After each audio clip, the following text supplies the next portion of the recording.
Karibu katika mahakama ya Wakuyumba ya dunia, mahakama inayosikiliza kesi kutoka kila kona ya dunia, hata zile ambazo akili ya kawaida inashindwa kuelewa.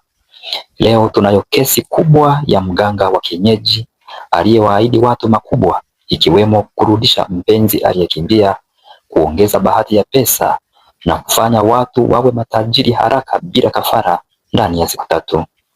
Watu wenye shida mbalimbali kutoka maeneo mbalimbali wakatuma pesa, ila yapita miezi 6 hakuna mpenzi aliyerudi wala bahati iliyoongezeka, na hakuna aliyepata utajiri wowote kama mganga alivyowaahidi. Isivyo bahati, mganga huyo alionekana maeneo ya mpakani akiwa amevaa suti kali sana na anamiliki gari. Leo amefikishwa mahakamani, na baada ya kusikiliza ushahidi, mahakama imegundua kweli ni mganga, ila dawa yake ni ya kutibu shida zake mwenyewe kupitia pesa za watu.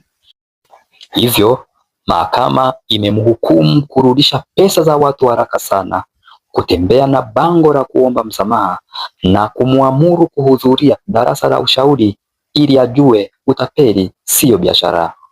Mwisho wa hukumu.